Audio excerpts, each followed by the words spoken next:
तो आज की क्लास की शुरुआत में मैं ये आपको बता दूं कि आप सभी को पता होगा कि आज आपका एक टेस्ट भी है ना। मैसेज मिल गया था। टेस्ट में हम स्फेरिकल मिरर नहीं डाल रहे हैं, basic principles and plane mirror. पहले टेस्ट में यहीं तक है, basic principles and plane mirror, यहाँ तक हम देख रहे होंगे। टेस्ट का टाइमिंग क्या है दिया हुआ आपके ग्रुप पे, कितने बजे है टेस्ट? 5 to 6। हाँ, 5 to 6। अब सुनो, उसमें उस समय कोई आपकी क्लास तो नहीं है ना? No sir. ठीक है, तो सबसे पहली बात तो ये कि एक तो कोई मेल आईडी उसमें बिल्कुल सही भरना। अगर नहीं भरोगे तो आपका नुकसान होगा। उसमें ऑप्शन मांगेगा शुरू में मेल, ईमेल, अपने वहीं से लॉगिन करना है, मेल आईडी सही लिखना। नहीं भरोगे तो उसका नुकसान क्या होगा, पेपर खत्म होने के बाद जब मैं रिजल्ट आउट करूंगा तो अगर आपने मेल आईडी सही भरी है तो आपको कंप्लीट टेस्ट पेपर मिल जाएगा। क्वेश्चन आंसर, सही आंसर क्या है और आपने क्या टिक किया था, वो कंप्लीट पेपर आपको मिल जाना है। लेकिन अगर आप मेल आईडी गलत भरोगे तो वो भेज ही नहीं पाएंगे आपके पास और आपको फिर वो पेपर ही नहीं मिलेगा कि भाई क्या सवाल थे उसमें, क्या नहीं थे। समझ गए ना? मेल आईडी बना रखी है आप सभी ने? Yes sir. किसी की ना हो तो भाई पेरेंट्स की हो, जैसे भी हो वो सही भरना। दूसरी बात, सेक्शन सही लिखना। उसमें कॉलम होगा क्लास एंड सेक्शन, उसमें कॉलम आएगा क्लास एंड सेक्शन। तो अपना, क्योंकि 2 सेक्शंस का ये टेस्ट है, किस किस का, आपका और F1 डबल स्टार का। तो आप लोगों को जरूर अपना सेक्शन सही तरीके से भरना है कि भाई क्या सेक्शन है क्या नहीं, ठीक है। और 6 बजे तक जो सबमिट कर देगा उसी का स्कोर हम काउंट करेंगे। करने को आप उसके बाद करते रहो, फिर वो रिजल्ट में शामिल नहीं होगा, वो कुछ भी नहीं होगा फिर उसका क्या होना है क्या नहीं, ठीक है। चलिए अभी पहले तो हम शुरुआत यहाँ से करते हैं अपने इन सवालों से, और उसके बाद फिर हम थोड़ा रिवीजन ही लेंगे प्लेन मिरर का या फिर कुछ और प्रिंसिपल्स का, और उसमें रिवीजन में नई चीजें सीख रहे होंगे। पहला सवाल, क्वेश्चन नंबर 1। देखो, nth इमेज के बीच की दूरी पूछी है। एक बच्चे ने आंसर दिया अभी 2n है। इसने दिया है, किसने दिया था आंसर? बी ऑप्शन बताया था ना अभी किसी ने। चलो देखो, ठीक है। देखिए, आप सबसे पहले पहली इमेज बनवा लो। भाई ये कितनी दूर है? a/2। तो जो फर्स्ट रिफ्लेक्शन होगा वो इमेज a/2 दूरी पे बनेगी, और इससे भी ये a/2 पे है, तो जो फर्स्ट रिफ्लेक्शन होगा उसकी पहली इमेज a/2 दूरी पे है। तो मैं इसे I1 और I1 बोलता हूँ, पहली इमेज। I1 के बीच की दूरी बताओ कितनी है? I1 के बीच की दूरी a/2 यानी कि अगर n में 1 लूं तो जो डिस्टेंस है मैं उसे s से डिनोट कर लूं, 2a आ गया। n1 लेने पे डिस्टेंस 2a आ रहा है। तो देखो इनमें से कौन कौन सा पॉसिबल है, ये एलिमिनेशन मेथड से होते हैं ये सवाल। n बराबर 1 इसमें रखने पे क्या 2a आ रहा है? नहीं आ रहा है, ओनली a आ रहा है। आपकी आवाज गहरी ब्रेक हो रही है, बहुत ज्यादा ब्रेक। मैं दोबारा बोलता हूँ एक बार, क्या n बराबर 1 रखने पे 2a आ रहा है क्या यहाँ इसमें पहले ऑप्शन में? नो सर, नहीं आया, तो ये कैंसिल, ये नहीं होगा। क्या इसमें 2a आ रहा है n बराबर 1 रखने पे? No sir. क्या इसमें n बराबर 1 रखने पे 2a आ रहा है? No sir. तो क्या एक बार में आपका आंसर आ गया कि नहीं? Yes sir. ठीक है, आप और कंफर्म करना चाहो तो सेकंड इमेज पे जा सकते हो। सेकंड इमेज कैसे, वो देख लीजिए। ये इसके लिए ऑब्जेक्ट का काम करेगी। ये कितनी दूर है उससे? a और a/2 कितनी दूर है? 3a/2। तो जो I2 बनेगी वो इधर बनेगी, 3a/2 पे बनेगी। सिमिलरली इधर भी एक 3a/2 पे ही बनेगी। तो कितनी दूरी होगी उनके बीच में? 3a/2 और a कितना हो गया? 4a हो गया। 3a/2 3a/2 और 4a। तो क्या n बराबर 2 रखने पे ये 4a भी दे रहा है? ठीक है, तो ये हमारा आंसर है। हालांकि n बराबर 2 रखने पे ये भी 4a देता है, लेकिन वो 1 पे सही नहीं दे रहा है। आप ऐसे n बराबर 3 पे जाओगे फिर ये सही नहीं देगा। n बराबर 3 पे आप जाओगे ना तो ये हो जाएगी 5a/2 5a/2।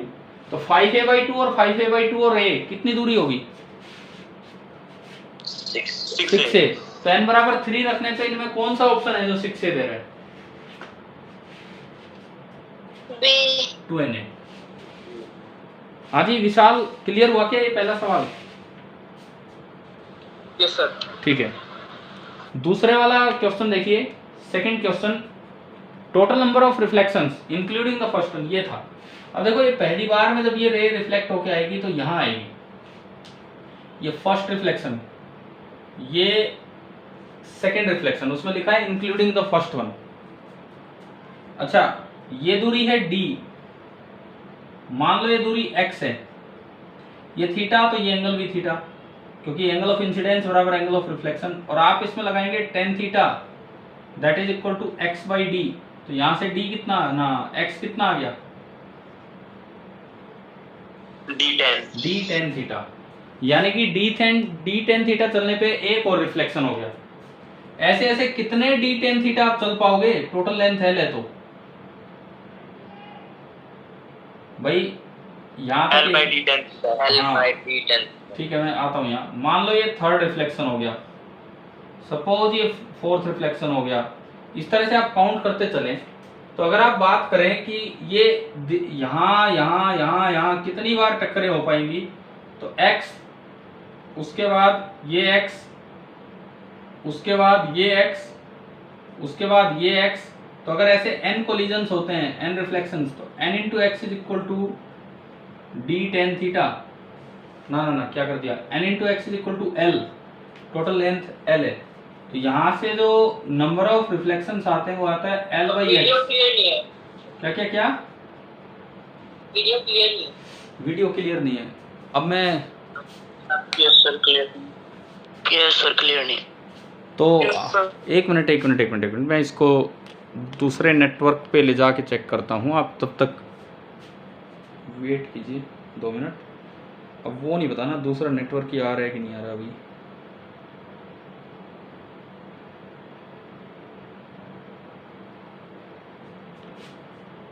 अच्छा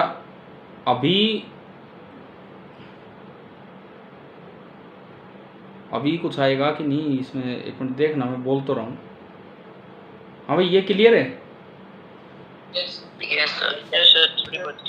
ठीक है, तो मैं इसमें चलाता हूँ।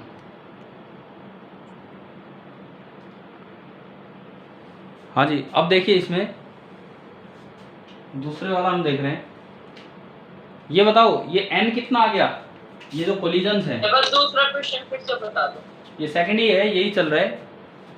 फिर से बता रहा हूँ, पहले वो सामने आओ जिनका डाउट है। विशाल, हाँ जी विशाल कुछ रिप्लाई कीजिए। Yes sir. आप देखो, आप थोड़ी देर के लिए रिप्लाई कीजिए। इधर सुनिए, ये यहाँ रिफ्लेक्शन हुआ, जिसने पूछा डाउट वो भी देख लीजिए। यहाँ गया, फिर ये यहाँ गया, फिर ये यहाँ गया, यूं गया। तो अगर ये टोटल n रिफ्लेक्शंस हैं तो कितने रिफ्लेक्शन होंगे? ये पूरी प्लेट की लंबाई l है, मान लो ये x है, तो x ही ये होगी, फिर x ही इधर ये होगी। हर x दूरी पे एक रिफ्लेक्शन हो रहा है, हर x डिस्टेंस चलने पे आपका एक रिफ्लेक्शन हो जाता है। तो l लेंथ चलने पे कितने रिफ्लेक्शन होंगे? अगर x लेंथ चलने पे एक रिफ्लेक्शन हो रहा है तो यूनिट लेंथ चलने पे 1/x, और l लेंथ चलने पे कितने रिफ्लेक्शन होंगे? l/x, और x आपका है d tan थीटा। तो ये जो रिफ्लेक्शंस हो रहे हैं ये कितने हो रहे हैं? l/d tan theta. अब सुनो, लास्ट वाला रिफ्लेक्शन नहीं हो पाएगा, उस x में लास्ट वाला नहीं हो पाएगा। हो सकता है वो रे यहाँ से सीधी निकल जाए, तो वो नहीं हो रहा तो आप एक ये काउंट करेंगे। अगर वो नहीं हो रहा है तो आप ये काउंट करेंगे। क्या ये समझ आ गया है क्या? Yes sir. ठीक है, चलो अब मैं चौथे पे चलता हूँ, तीसरे पे मैं नहीं जा रहा हूँ अभी, मैं पहले फोर्थ पे जा रहा हूँ। Question number 4। क्या हमने ये पढ़ा था कि मिरर को अगर मैं ओमेगा स्पीड दूं तो रिफ्लेक्टेड रे की स्पीड 2 ओमेगा होती है। Angular speed Sir. बताया था ना, angular speed Yes, sir. Double होती है, Yes. ठीक है। तो देखो ये आरपीएस होती है फ्रीक्वेंसी, रिवॉल्यूशन पर सेकंड इज द फ्रीक्वेंसी। तो फ्रीक्वेंसी अगर एन है तो एंगुलर फ्रीक्वेंसी मिरर की 2πn होगी। कैसे? फ्रीक्वेंसी होती है 1 टाइम पीरियड, तो टाइम पीरियड हो गया 1/n, और ओमेगा होता है 2π/t, तो 2π/1/n, तो 2πn। क्या ओमेगा मिरर समझ आ गया क्या विशाल? सर एक बार वापस से बता। सुनो, रिवॉल्यूशन पर second is the frequency, this is the definition of frequency, कि भाई कितने रिवॉल्यूशन एक सेकंड में पूरे हो रहे हैं। तो जो फ्रीक्वेंसी है मिरर की जो फ्रीक्वेंसी है दैट इज n, यानी कि मिरर के रोटेशन का टाइम पीरियड कितना हो गया 1/n, और जो ओमेगा होता था, ओमेगा वो हमने पढ़ा है 2π/t, तो 2π/n यानी कि 2π/1/n, तो मिरर का ओमेगा आ गया 2πn। अब कुछ दिन पहले हमने पढ़ा होगा कि omega reflected ray is double of that of omega mirror, पढ़ाया था क्या? अरे क्या ये करवाया नहीं था बताओ? Yes sir. है ना। तो इसका मतलब रिफ्लेक्टेड रे की जो ओमेगा आई वो 4πn आ गई,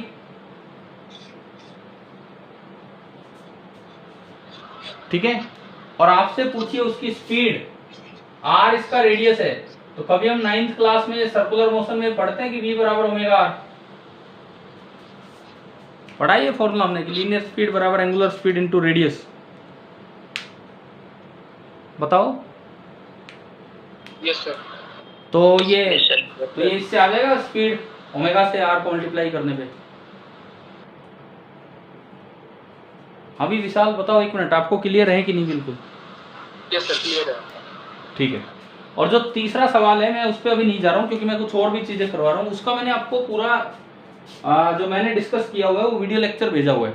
और जो जैसे आप में से एक बच्चा कह रहा था कि सर उसकी पोजीशन बता दो, लोकेशन, मैंने ढंग से XYZ मान के ओरिजिन तीनों का कॉन्टेक्ट पॉइंट ओरिजिन माना, एक x एक्सिस, एक y, एक z, पूरा प्लेन कॉमन में। इमेजेस में नहीं बताई क्या सर, उसमें आपने कॉमन इमेजेस भी बताई थी। हाँ, तो उसमें बता रखा है कि बिल्कुल एग्जैक्ट लोकेशन क्या है और कॉमन क्या है और कैसे साथ बने, तो वहां से कर लेंगे कि नहीं आप ये? Yes sir. ठीक है। चलिए, अगर इनमें से कोई सवाल आपको नोट करने लायक लगता है तो कीजिए, नहीं तो 2 मिनट बाद हम, अभी मैं एक बार आपकी 1 सेकेंड रुको बस।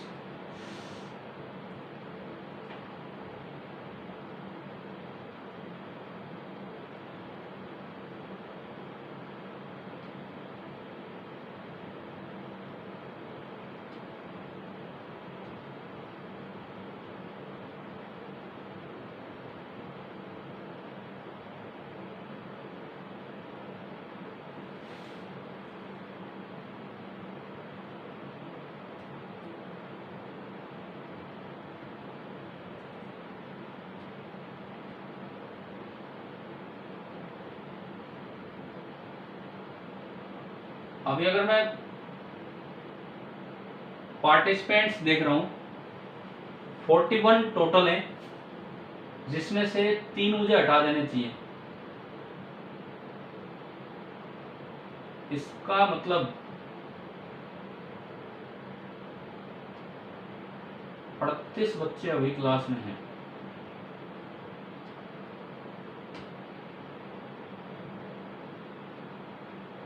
मैं एक बार आप पे ही नजर डाल रहा हूँ भाई, कौन कौन हो, क्या नहीं।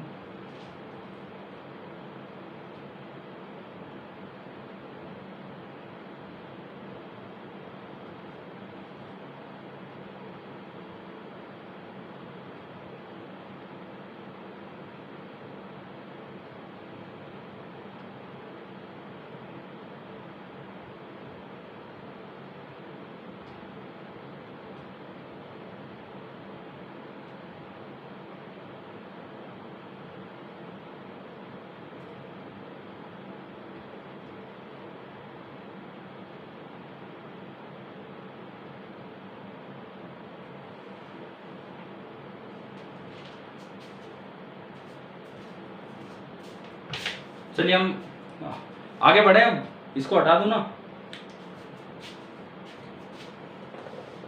मैं क्वेश्चन आपके ग्रुप पे सेंड कर दूंगा, क्योंकि ये तो किसी बच्चे ने ही तो भेजे हुए हैं। अच्छा, अब जो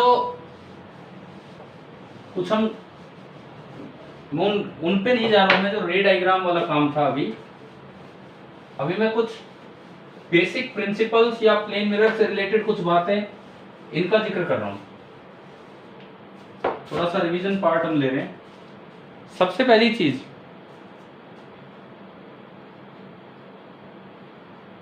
virtual object for plane mirror, ये कैसे होता है और कहां फिर इमेज बनती है। सबसे पहले मैं इस पार्ट पे आ रहा हूं। देखो, अगर आप रियल ऑब्जेक्ट लेते तो हमने ये शायद बड़े अच्छे से सीख रखा है कि ये ऑब्जेक्ट है, x दूरी पे है। रियल ऑब्जेक्ट इसलिए है कि ये रेज यूं जा रही हैं। Point of intersection of incident रे होता है ऑब्जेक्ट, और point of intersection of incident रे इधर है जो असल में एग्जिस्ट कर रहा है। इसकी जो इमेज बनती है, हमने याद किया हुआ है प्लेन मिरर में x दूरी पे ही बनती है। ये यूं रिफ्लेक्ट होके जाएगी और ये यूं रिफ्लेक्ट होके जाएगी। ये बताओ, ये ऑब्जेक्ट तो है रियल, वो इमेज कैसी बनी है उसकी? वर्चुअल। ये जो इमेज बनी है, this is the virtual image. लेकिन अगर मैं सेकंड केस लूं, मैं वर्चुअल ऑब्जेक्ट लेता हूं, पहली बात तो इस प्लेन मिरर के लिए वर्चुअल ऑब्जेक्ट का मतलब क्या है? इसका मतलब ये है कि जैसे ये मिरर है आपका, असल में कोई ऑब्जेक्ट एग्जिस्ट नहीं कर रहा है, कहीं से कोई रेज आफ्टर रिफ्लेक्शन आ रही थी कोरस्पॉन्डिंग टू अ पॉइंट। एक ही पॉइंट के कोरस्पॉन्डिंग दो रे आफ्टर रिफ्लेक्शन चल के आ रही है, एक ही पॉइंट के कोरस्पॉन्डिंग। अब point of intersection of incident raise होता है ऑब्जेक्ट। कहां मिलेंगी ये रे? यहां, ये आपका ऑब्जेक्ट है। असल में तो यहां पे रे पहुंच ही नहीं रही है, तो इस ऑब्जेक्ट को हम क्या कहते हैं? ये कौन सा ऑब्जेक्ट है आपका? Virtual object. और सपोज ये इससे x दूरी पे है, तो इमेज बनने की तो वही बात लागू रहेगी जो ऊपर थी। इमेज कहां बनेगी? ये रेज आफ्टर रिफ्लेक्शन ऐसे चल के आएंगी, ये रेज आफ्टर रिफ्लेक्शन ऐसे चल के आएंगी, और असल में रेज यहां मिल रही हैं। So this is the image. और ये कैसी इमेज है आपकी? Real image. अच्छा, उस इमेज और इस इमेज में दिखने में मेन फर्क क्या होता है कि ये जो इमेज है, अगर मैं यहाँ कोई दीवार लगाऊं तो क्या दीवार पे वो इमेज नजर आएगी, पीछे वाली इमेज? नो स्क्रीन के पीछे। हाँ, this can not be obtained on a screen. ये एक स्क्रीन पे ऑब्टेन नहीं हो पाएगी, but this image can be obtained on A screen. देखो, आप आज जो टेस्ट होगा सबमिट एक ही बार कर पाओगे। सबमिट होने के बाद आपके पास मैसेज आएगा आपकी मेल पे कि हाँ भी सबमिट हो गया, तो देख लेना सबमिट हुआ है कि नहीं, कभी ऐसे बैठे रहो। और 1 घंटे में 20 सवाल मुझे लगता है आराम से आप लोग कर पाओगे। तो कुछ जरूर पड़ सकती है कहीं भी इन चीज़ों की। तो चलिए अपनी कॉपी में ऐड करते चलिए ये चीज़ें। Virtual object for plane mirror, ये आप ये डायग्राम बनाओ और ये लिख लीजिए यहाँ पे।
बना लिया?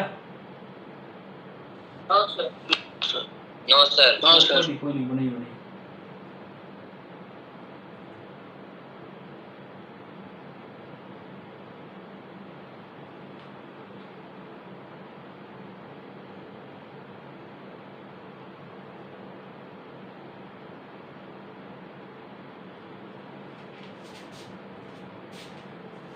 अभी एट प्रेजेंट 42 पार्टिसिपेंट्स हैं, मतलब नियरली 40 स्टूडेंट्स हैं। तो कल से तो कुछ बढ़ोतरी है। कल क्यों कम थे भाई? कुछ बच्चे अभी ऐसे हैं क्लास में जो कल नहीं थे और आज हैं। कल का मतलब है पिछली क्लास में।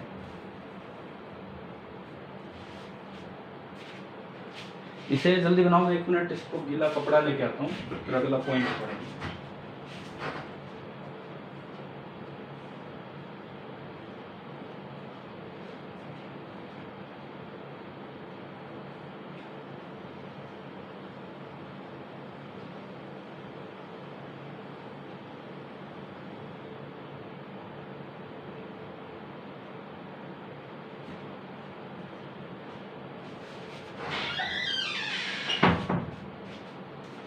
हाँ भाई, बन गया क्या? सर एक second. Yes sir. Yes sir.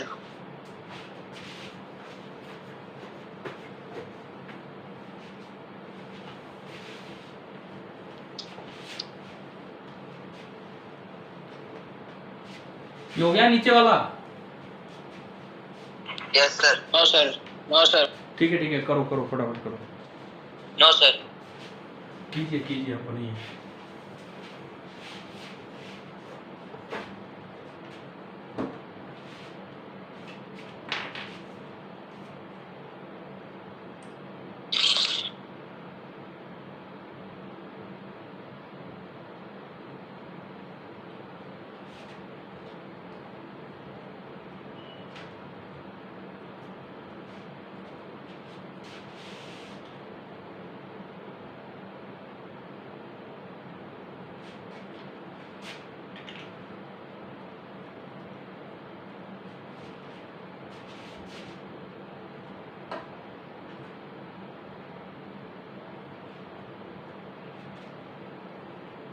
अब तो हो गया होगा, काफी टाइम हो गया। Yes sir. अच्छा ये बताओ, क्या हमने फॉर्मेट प्रिंसिपल पढ़ा है अभी तक या नहीं? बेसिक प्रिंसिपल्स में क्या है? Formats principle. No sir. No sir. No sir. अरे मीटिंग होस्ट जी, मुझे मेरे लैपटॉप को क्यों आउट कर दिया? सतवीर सर, चलो ठीक है, कर दी, एंट्री दे दी। सर इसमें भी इमेज सर प्लेन मिरर से इतनी दूर है। क्या कह रहे हो? प्लेन मिरर से वर्चुअल ऑब्जेक्ट में भी सर इमेज कितनी दूर है प्लेन। एक मिनट, सवाल दोबारा बोलो। वर्चुअल ऑब्जेक्ट में भी इमेज प्लेन मिरर से इतनी दूर है। हाँ, ये मैं लिखा कि नहीं लिखा वैसे उस डायग्राम में? भूल गया था। सर उसमें ओनली ऑब्जेक्ट ना, उसमें कर लो। अगर मैं भूल गया हूं तो उसमें लिख लो ऑब्जेक्ट एक्स है तो इमेज भी एक्स ही है, ठीक है? आप सभी लोग उसमें लिख लीजिए, अगर ऑब्जेक्ट एक्स दूरी पे है तो इमेज इधर एक्स ही दूरी पे है। चलो, इसके बाद मैं एक आपको बेसिक प्रिंसिपल बताता हूं ऑप्टिक्स का, जिसे बोलते हैं फॉर्मेट्स प्रिंसिपल।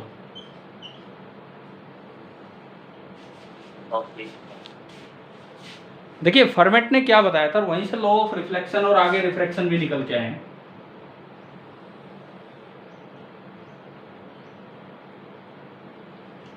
ये कोई ऑब्जेक्ट है, मैं रिफ्लेक्शन की बात कर रहा हूं पहले, और ये कोई उसका डेस्टिनेशन है कि यहां से सोर्स से रे चली, उसे डेस्टिनेशन पे पहुंचना है वाया मिरर, सीधे नहीं जानी है, मिरर को टच करते हुए वाया मिरर। एक रे को जाना है सोर्स से डेस्टिनेशन वाया मिरर, इस तरह से जाना है। तो फॉर्मेट ने बताया कि लाइट रे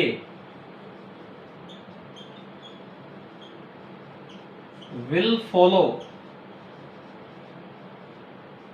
that path from where it takes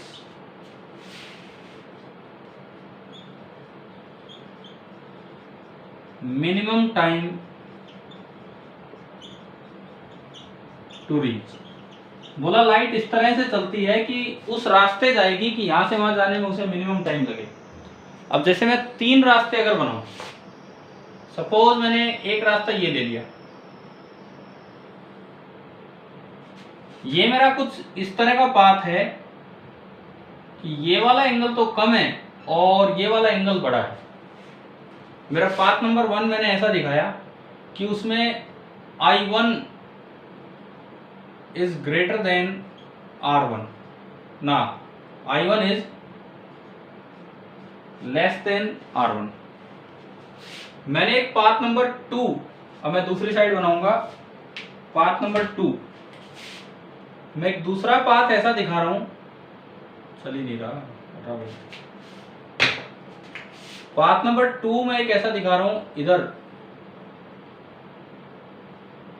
second path, कि वो इस तरफ आके टकराया रे और ये यूं गई। अब अगर मैं यहां नॉर्मल डाल के देखूं तो इसमें आपको क्लियरली नजर आ रहा होगा, आ रहा है नजर कि I1 बड़ा है, I2 बड़ा है और R2 छोटा है। I2 is greater than R2। आप बताओ क्या लाइट ऐसा कोई पाथ फॉलो करती है जिसमें I1 बड़ा हो या R2 बड़ा हो? नहीं। No sir. तो लाइट कौन से रास्ते से जाएगी? इक्वल। बिल्कुल बिल्कुल बीचों बीच, बिल्कुल बीचों बीच, बिल्कुल बीचों बीच। यहाँ लाइट इस तरह का पाथ फॉलो करेगी, इसे मैं कहता हूं पाथ नंबर 3, कि अगर आप नॉर्मल डालो ये I3 और ये R3, मैं बोल रहा हूं, अगर ना भी दिख रहा हो तो मैं बोल रहा हूं, तो I3 बराबर होगा किसके? R3 के। तो आप बताओ इन 3 में से लाइट कौन सा पाथ फॉलो करेगी? पाथ नंबर 1 नहीं, 2 नहीं, ओनली थर्ड। और उसका रीजन है, क्या इन तीनों रास्तों में से मिनिमम टाइम लाइट को पाथ नंबर 3 में लगा होगा? क्यों? क्यों? पाथ 3 जो है वो शॉर्टेस्ट है। शॉर्टेस्ट है कि नहीं बताओ? पाथ 3 सबसे छोटा होगा, क्योंकि किसी में कोई बड़ा हो रहा है, किसी में कोई बड़ा, तो ओवरऑल चीज आप कैसे भी करके देख लो, पाथ 3 शॉर्टेस्ट होगा। And speed is same in each path, क्योंकि मीडियम मीडियम तो चेंज हो नहीं रहा, speed is same in each path, so time taken is minimum, क्योंकि पाथ सबसे छोटा है इस वजह से। और ये वाली चीज, ये वाला कॉन्सेप्ट हम रिफ्रैक्शन में भी पढ़ेंगे। तो एक जनरल सा रूल है जो स्नेल ने दिया था, फर्मेट ने दिया था, स्नेल का एक रूल निकलेगा इससे रिफ्रैक्शन में। तो आप ये नोट कीजिए भाई, ये जो भी अभी रूल मैंने बताया।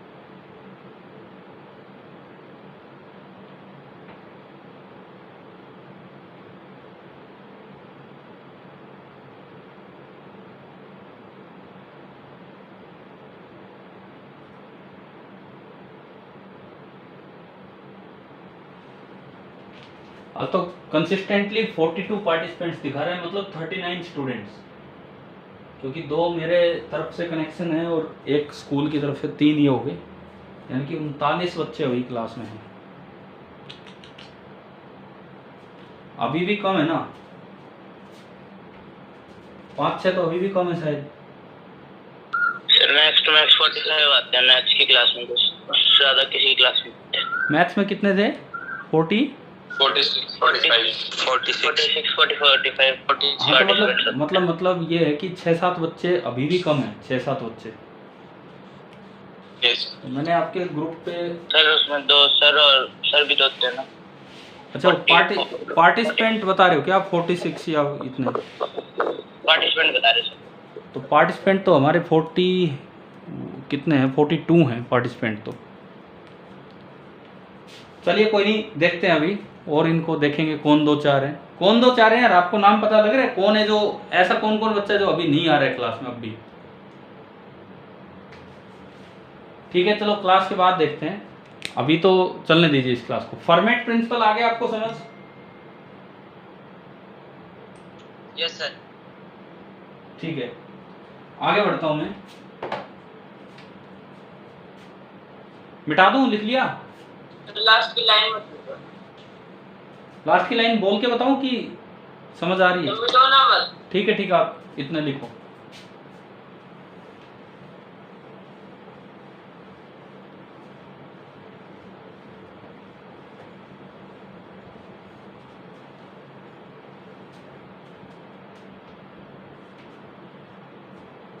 अच्छा जस्ट फॉर प्रैक्टिस, क्योंकि ऐसे सवाल मिलेंगे आपको टेस्ट में, मैं एक क्वेश्चन आपसे field of view related point पूछता हूँ ताकि आपको ध्यान है कि नहीं ये पता भी लग जाए। हमने शायद ऐसे पढ़े हैं सवाल। ये कोई मिरर है, इससे कुछ दूरी पे एक ऑब्जेक्ट रखा है, ये कोई पाथ है। करवाए थे ना ऐसे सवाल? Sir yes sir. मान लो ये 2a डिस्टेंस पे है पाथ, मिरर की लंबाई हम कहें a है। आपको सिंपली ये बताना है कि इस पे कितनी लेंथ होगी कि जहां तक इमेज विजिबल होगी। इस रोड पे कितनी लेंथ होगी कि जहां तक इमेज विजिबल है।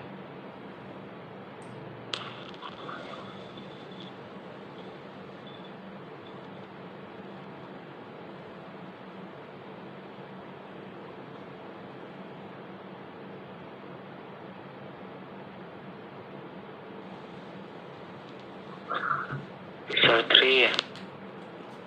देखते हैं। हाँ भाई हो गया, नीचे वाला ही मिटा दूं? Yes sir. Yes sir.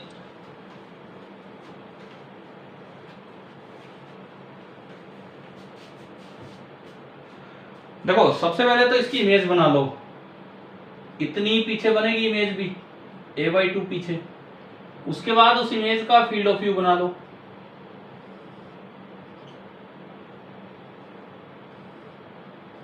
बना दिए फील्ड ऑफ व्यू। तो ये दूरी है l, ये मुझे मेजर करना है कि भाई ये l क्या होगा। मैंने बताया था सिमिलर ट्राइंगल्स का यूज करो, छोटी और बड़ी ट्राइंगल सिमिलर है तो इन साइड्स का रेशियो मतलब l/a, समझ आ रहा है? ये l और ये a बराबर हमने लिया था परपेंडिकुलर का रेशियो। परपेंडिकुलर बड़ी में कितना है ये पूरी लेंथ, ये 2a और a/2 और 5a/2 और अपॉन इसमें कितना है a/2 आ रहा है ना समझ? Yes sir. यानी कि L आ गया 5a। अभी किसी बच्चे ने 3a बताया था शायद, L तो आ रहा है 5a। और अगर मान लो इनमें टाइम पूछ लिया जाए, जैसे आपको स्पीड दे रखी हो भाई ये v स्पीड से आ रहा है, तो कितने टाइम के लिए विजिबल होगा ये डेल्टा t, क्या होगा बताओ? 5a/v। और भी अपने ये कॉन्सेप्ट्स रिवाइज करके रखना, जैसे प्लेन मिरर में वो मैंने पढ़ाया था मिनिमम हाइट क्या हो, ये सब सारी चीजें। प्लेन मिरर थोड़ा सा तो है, कम से कम टेस्ट के लिए तो रिवाइज करके रखो पूरा। मैं चाहता हूँ कि आप अच्छे से अच्छा स्कोर करो और थोड़ा ईमानदारी से पेपर देना। बताओ अगर ऐसा हाइट का ऑब्जेक्ट है तो सामने कितनी हाइट की मिरर रखें कि पूरी इमेज नजर आए? h/2। और वो h/2 कहीं भी रख दें या कोई फिक्स लोकेशन थी? यस। फिक्स लोकेशन आई के पर तो टॉप वन, हेड और आई के बीच में, टॉप वन है। हेड और आई के बिल्कुल बीच में तो मिरर का टॉप हो, और आई और फुट के बिल्कुल बीच में बॉटम। आई और फुट के बिल्कुल बीच में मिरर का बॉटम हो ये टॉप हो, और ये दूरी जो बनेगी मिरर की, ये जो मिरर बनेगा ये दूरी बनेगी आपकी h/2, अगर ये हाइट कंप्लीट हाइट आदमी की h है। अच्छा, क्या ये रिजल्ट इस बात पे डिपेंड करता है x पे? No sir. बिल्कुल नहीं करता। ये जो रिजल्ट है ये बिल्कुल इंडिपेंडेंट है। तो भाई इस तरह के जो छोटे छोटे रिजल्ट्स हैं प्लेन मिरर से रिलेटेड, क्योंकि आज के टेस्ट में ज्यादातर पार्ट 20 में से प्लेन मिरर पे ही है, 2-4 फंडामेंटल प्रिंसिपल पे सवाल हो सकते हैं, तो कम से कम अच्छे से उनका रिवीजन करके और फिर पेपर देना है। 1 मिनट रुको, अभी आगे बढ़ते हैं हम।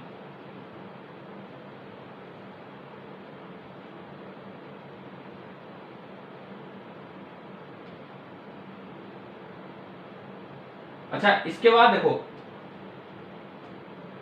थिक मिरर पढ़ा हमने? थिक मिरर नहीं पढ़ा होगा अभी तक। No sir. चलो, तो नेक्स्ट हेडिंग आप डालिए थिक मिरर।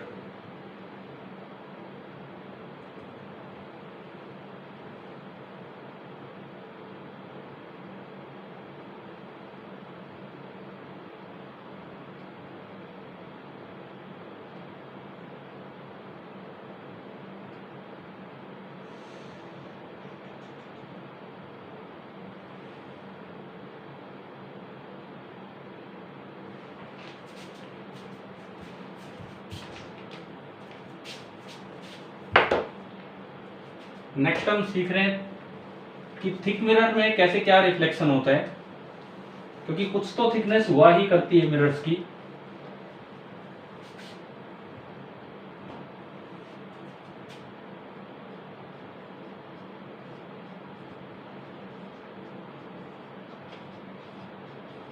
अगली जो चीज हम पढ़ रहे हैं that is the thick mirror. देखो, मिरर की जो पॉलिशिंग होती है वो तो बैक साइड में होती है और रिफ्लेक्टिंग साइड फ्रंट साइड होती है। तो देखा भी होगा आपने, मिरर कुछ तो थिकनेस होती है ना, मिरर की कुछ तो थिकनेस होती है, ताकि बैक साइड तो पॉलिश्ड है। मैं थोड़ी ज्यादा दिखा रहा हूं अभी, थिकनेस इतनी भी नहीं होती, लेकिन अभी हम समझने के लिए कर रहे हैं। ये तो आपकी है पॉलिश्ड या सिल्वर्ड साइड, और ये वाली है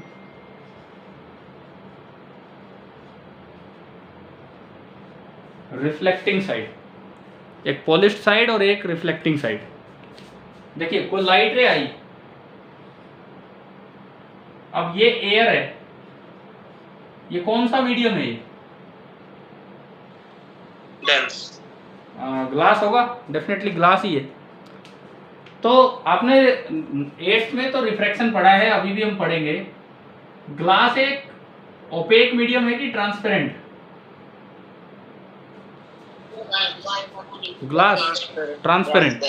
ग्लास एक ट्रांसपेरेंट मीडियम है, तो ज्यादातर लाइट तो आगे निकलेगी, क्योंकि रिफ्लेक्शन तो यहां से होना है। मान लो टोटल लाइट को मैं कहूं 100%, टोटल लाइट को मैं कहूं 100%, तो ये जो पहली रिफ्लेक्शन बनेगी, फर्स्ट रिफ्लेक्शन, उस पे तो यार 5% के आसपास लाइट आएगी, बहुत कम, क्योंकि पूरा मीडियम आगे ट्रांसपेरेंट है। यानी कि लगभग बाकी लाइट मोर देन 90%, थोड़ा बहुत तो बीच में एब्जॉर्ब भी हो जाती है, मोर देन 90% लाइट तो आगे निकल गई, मोर देन 90% लाइट तो थिक मिरर में आगे निकल गई है। अच्छा, लेकिन अब ये पॉलिश्ड साइड है, तो क्या अब आगे निकलने की जगह है लाइट के पास? नहीं है। No sir. अब ये या तो एब्जॉर्ब भी होगी थोड़ी बहुत, या फिर वो इधर ही आएगी। अच्छा जी, अब देखो, अब यहाँ मैंने फिर नॉर्मल बनाया। अब ये जो लाइट रे आई, ये ग्लास से और एयर में जा रही है। एयर ओपेक है कि ट्रांसपेरेंट है? ट्रांसपेरेंट। ट्रांसपेरेंट। तो ज्यादातर पार्ट यहाँ निकल जाएगा, या away from the normal band होते हुए ज्यादातर पार्ट यहाँ निकल जाएगा। मान लो 85% के आसपास यहाँ निकल गया। अब थोड़ा सा पार्ट अंदर रहा है, वो रिफ्लेक्ट होके फिर दोबारा से आएगा, और फिर ये बचा कुचा पार्ट इधर आएगा। मान लो दो, सर वीडियो ऑफ हो गई। एक मिनट, ये फोन आ जाते हैं। जब वीडियो ऑफ होती है तो मेरी आवाज सुनती रहती है आपको? मैं बोलता हूँ 1 मिनट रुको। Yes sir. ठीक है, यस सर। ये फोन आ जाते हैं यार इस पे नंबर पे।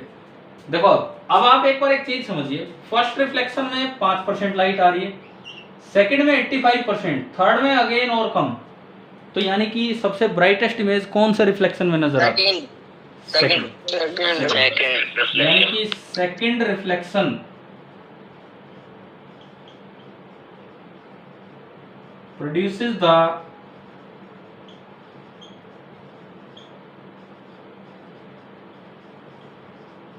brightest image। सबसे अच्छी इमेज थिक मिरर में सेकंड रिफ्लेक्शन में मिल रही होगी। आप ये थिक मिरर हेडिंग डाल के डायग्राम के साथ अपना ये रिजल्ट बना लीजिए इसमें।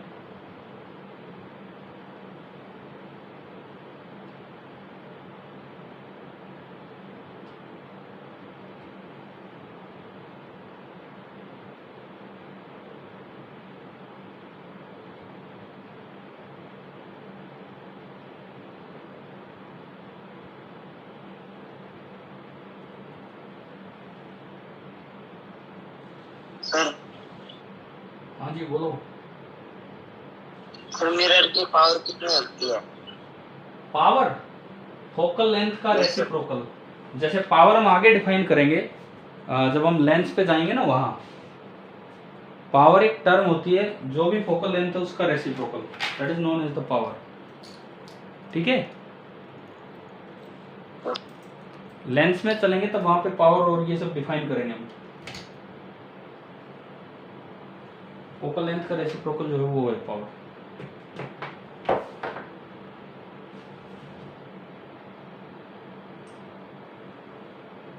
हो गया है क्या ये बताओ?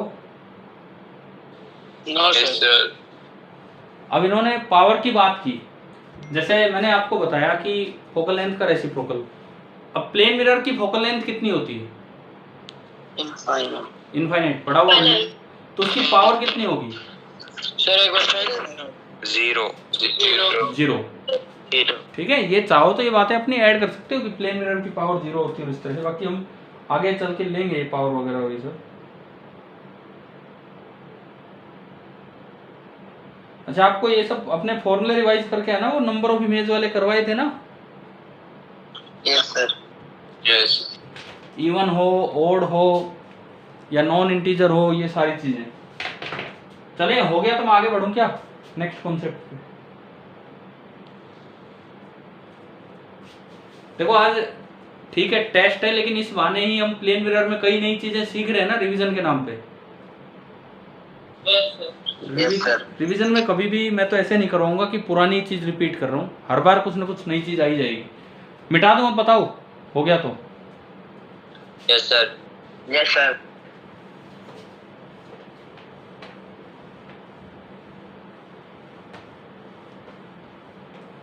आप जैसे टेस्ट दोगे, क्या नोटबुक वगैरह अपनी सब साथ लेके बैठोगे, नोट्स कॉपी और ये सब?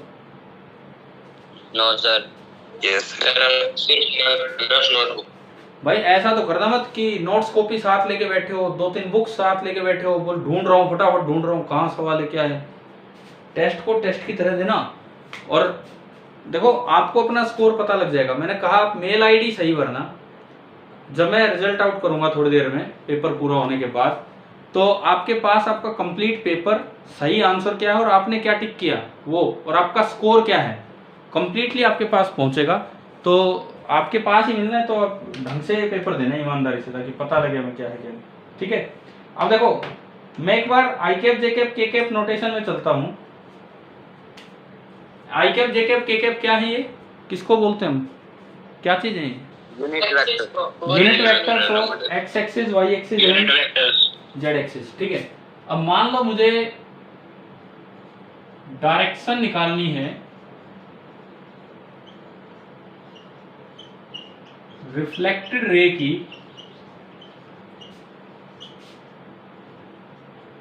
In terms of Cartesian coordinate, मतलब रेक्टेंगुलर कंपोनेंट में। रेक्टेंगुलर कंपोनेंट बोल देते हैं इन्हें। आई कैप जे कैप और के कैप की टर्म्स में आपको डायरेक्शन निकालनी है, तो वो कैसे पॉसिबल है वो देखते हैं। सपोज ये कोई मिरर है, ये मेरी सरफेस एक मिरर है। मैं कहता हूं ये एक्स एक्सिस है, मैं कह रहा हूँ ये वाई एक्सिस है, ये ओरिजिन है और ये जेड एक्सिस है। मिरर कौन से प्लेन में रखा हुआ है? एक्स वाई प्लेन में। जो आपका मिरर है वो मिरर हमने माना है एक्स वाई प्लेन में, और नीचे वाली साइड उसकी पॉलिश्ड साइड है, ऊपर वाली साइड रिफ्लेक्टिंग है। अब इस पे कोई लाइट रे आती कहीं से, कोई लाइट रे कहीं से आके इंसिडेंट हुई, this is the incident ray. Incident ray की जो डायरेक्शन है उसे हम रिप्रेजेंट करते हैं ई कैप से। आई कैप नहीं, इंसिडेंट से आई होता है लेकिन आई कैप नहीं, क्योंकि आई कैप तो एक्स एक्सिस का यूनिट वेक्टर है, जे कैप वाई एक्सिस का यूनिट वेक्टर है और के कैप जेड एक्सिस का। तो ई कैप हम बोलते हैं इंसिडेंट रे के यूनिट वेक्टर को, ई कैप। मैंने माना कि वो है यूं नीचे की तरफ आ रहा है, माइनस आई कैप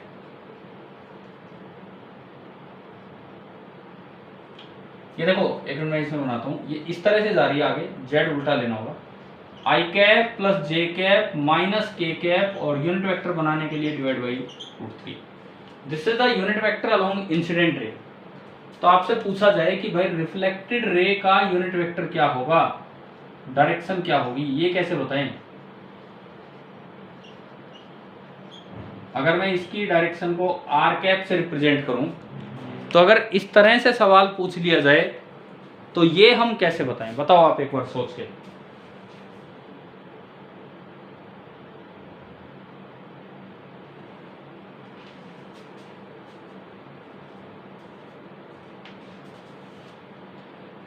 देखो मैं बताता हूं, सबसे पहले नॉर्मल बनाओ। नॉर्मल यूं बनेगा, अभी नॉर्मल दिख रहा है आपको इस प्लेन पे, एक्स वाई प्लेन पे? नॉर्मल की डायरेक्शन बताओ, नॉर्मल की डायरेक्शन क्या है इस सवाल में? क्या है नॉर्मल? के कैप, के कैप। जो क्या होता है, ये जो मिरर है ड्यूरिंग रिफ्लेक्शन अपने नॉर्मल के अलोंग जो कंपोनेंट है उसे उल्टा कर देता है, बाकी दोनों को सेम रखता है, बाकियों को चेंज नहीं करेगा। के कैप के अलोंग कंपोनेंट को उल्टा कर दो, बाकी सेम रखो। तो देखो आर कैप आपका क्या बनेगा, आई कैप को आई कैप रहने दो 1/√3 आई कैप, जे कैप रहने दो 1/√3 जे कैप, के कैप क्या कर देना है बताओ? माइनस था तो उसे क्या कर दो,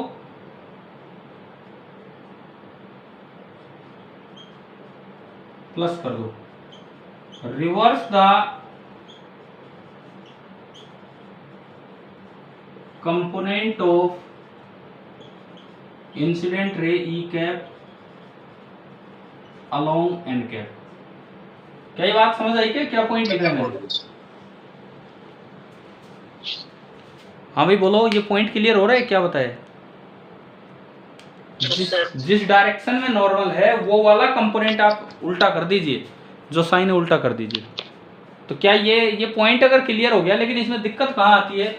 अभी तो नॉर्मल केवल के कैप में है क्योंकि मिरर यूं है। अगर मान लो मिरर थोड़ा टेढ़ा कर दिया जाता तो क्या नॉर्मल के भी यूं टुकड़े नहीं हो जाते? आई कैप प्लस जे कैप प्लस के कैप, कुछ ऐसा। Yes sir. एक बार समझो इस बात को। अभी तो मैंने क्या किया, बिल्कुल सीधा रख दिया, बिल्कुल सीधा। अगर मैं यूं टेढ़ा कर देता तो क्या नॉर्मल के भी फिर ऐसे फिर किसको रिवर्स करते? फिर तो तीनों ही टुकड़े उसमें आ रहे होते। तो फिर किसको रिवर्स करते? इस तरह की स्थिति के लिए हम एक फॉर्मूला बनाते हैं। अभी देखो, ये जो आपका आर कैप आया, मेरे पास ई कैप है, मेरे पास ये सारी चीजें हैं। असल में आपने किया क्या है, मैं आपको बताऊं। आपने ई कैप लिखा, ई कैप आपका है 1/√3 आई कैप प्लस 1/√3 जे कैप माइनस 1/√3 के कैप। फिर आपने क्या किया, नॉर्मल लिखा। नॉर्मल ओनली क्या है? के कैप।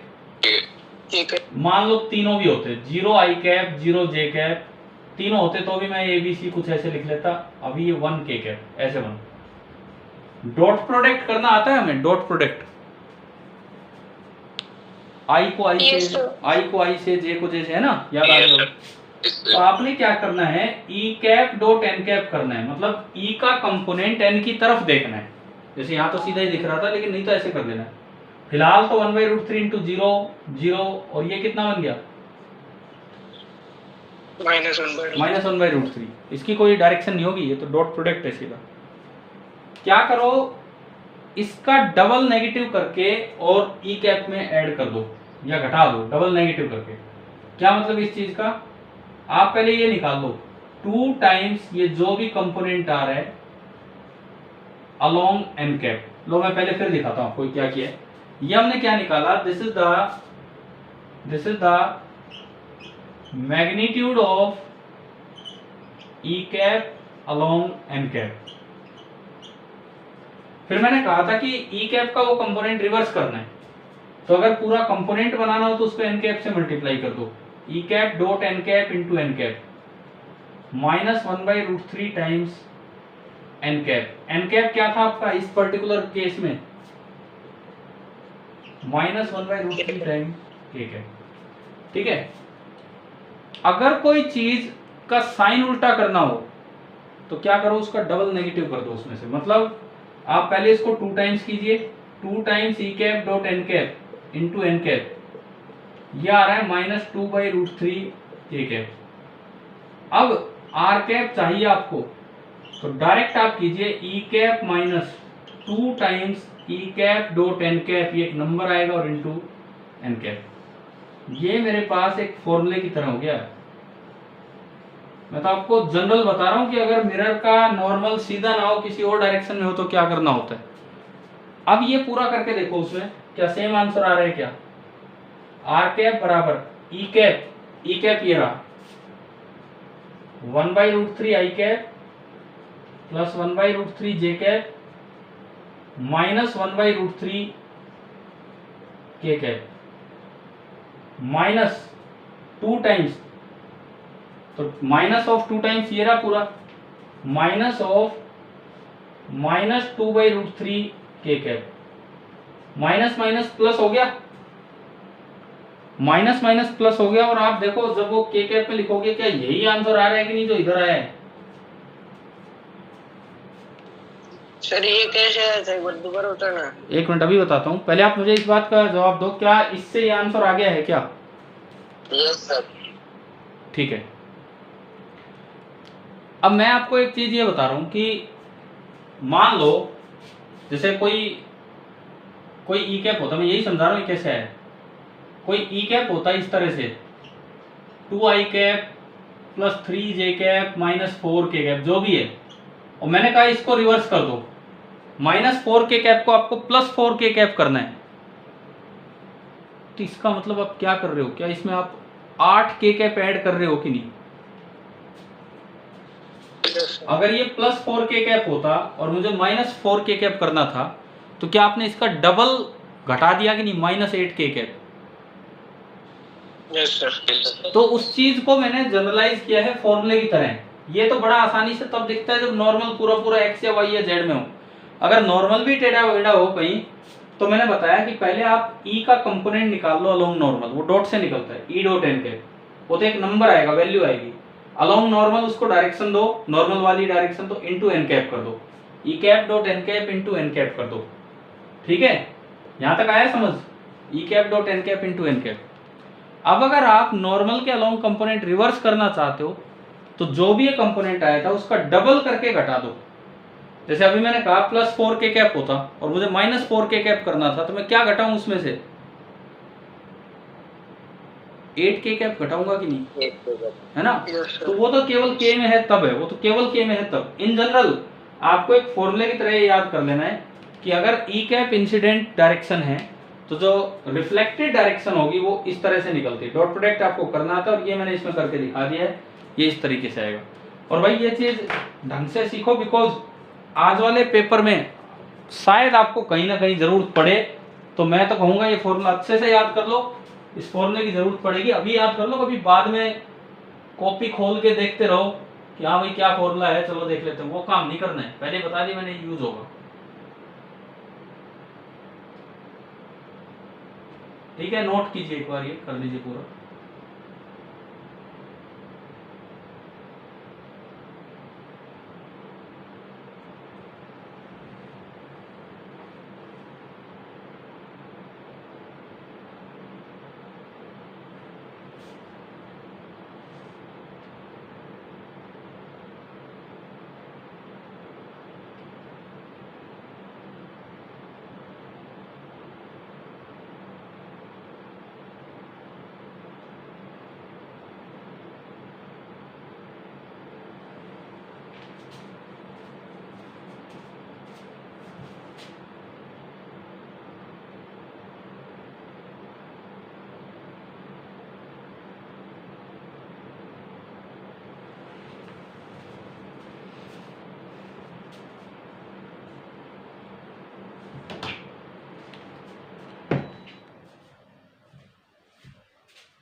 हो गया नोट?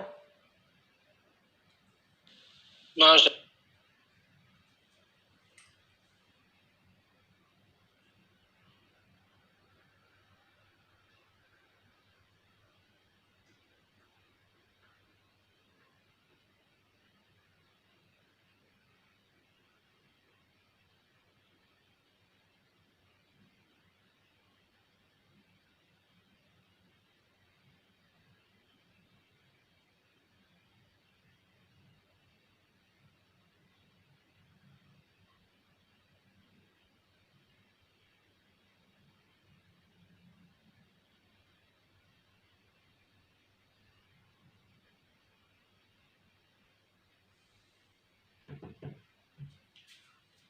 तो मुझे लगता है आज की इस रिवीजन क्लास में आप 3-4 तो नए कॉन्सेप्ट सीख गए प्लेन मिरर से रिलेटेड।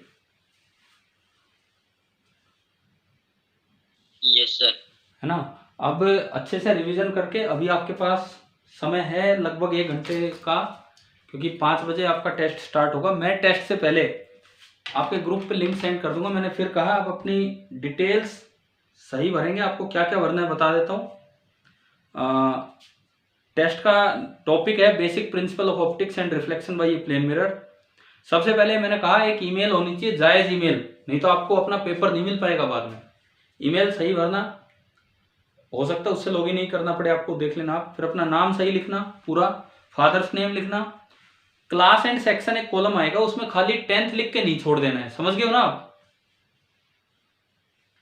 10th F1 या 10th F1 डबल स्टार।